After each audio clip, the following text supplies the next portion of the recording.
Welcome to The Truth Is with Jael. It's April the 14th, 2021, and I'm here to give you my reaction to The Chosen episode 2 and episode 3 of season 2. My. Dallas Jenkins and your team, you are anointed, blessed, and highly favored. Oh man, so many good nuggets last night. Loss can feel sudden even when it's expected. That's so true in life. I can attest to that when my mama died.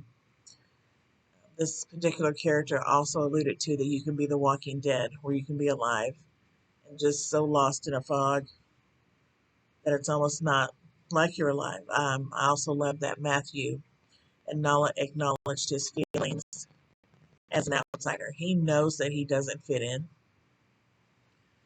And as Christians, we're not supposed to fit in. Jesus talked about the word soon. And what does that really mean? Because in the supernatural realm, in the heavenly realm, soon to God is not like soon to us. There's a conversation between Matthew and Philip where Philip tells Matthew, you didn't lose any time. Time got rearranged. I may have the wrong characters, but anyway, you didn't lose any time. Time got rearranged. Wow, that is freeing. It's positive. It's hopeful. It goes along with Ecclesiastes. There is a time and a season to everything, as well as some other verses in the Bible. That's just beautiful. But my favorite part of episode 2 that just, I'm sure, made everybody cry who watched it last night was when Jesus was talking to Nathaniel and Philip introduces Nathaniel to Jesus. And Jesus starts telling him things about himself. And Nathaniel keeps looking at Philip like, what did you tell him? And Jesus finally says, don't look at him. Look at me. How many times do we take our eyes off Jesus when we should be looking at him? And Jesus goes on to say, when you were at your lowest, I did not turn my face from you. I saw you. That ought to make you feel 1,000% better that Jesus sees you in your darkest moments. He sees you. He loves you. He hears your cries. He sees your tears, and he has not turned his face from you.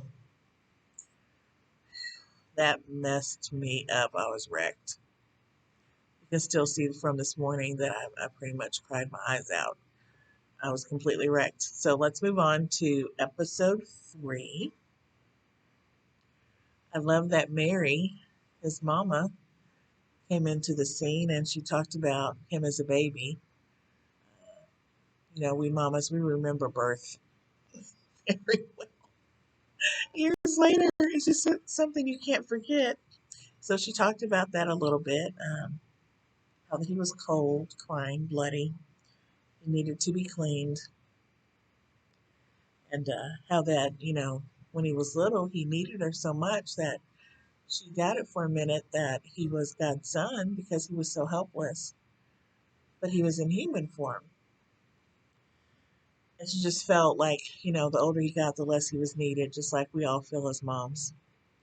But then at the end of episode 3, he did need her. She cleaned the blood off his hands. She wiped the sweat off his face. She cleaned his dirty feet. She kissed him. He kissed her goodnight. It was just, uh, it was beautiful. Just beautiful. Now, before Jesus came back from ministering all day long, the disciples are sitting in a circle around a campfire and they're just arguing over petty things. Once they see Jesus stumble onto the scene and they see how tired he was from ministering and healing people all day, their perspectives changed. They stopped arguing. They saw the interchange between Jesus and his mom. They sat down, they calmed down. When you refocus your life on Jesus, your perspective changes and you go from helpless to hopeful. You go from offended and angry to clarity and understanding and revelation and transformation. And that beautiful prayer, end of season 3 that Jesus prayed as he was going to sleep.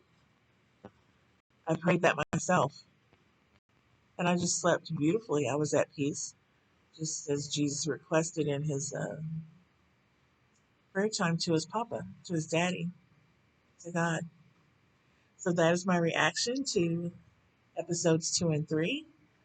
I hope you watch it. I hope you go back and watch season 1 if you haven't seen it. It's just a beautiful, beautiful, beautiful show about Jesus. And as always, God's truth matters. Bye, y'all.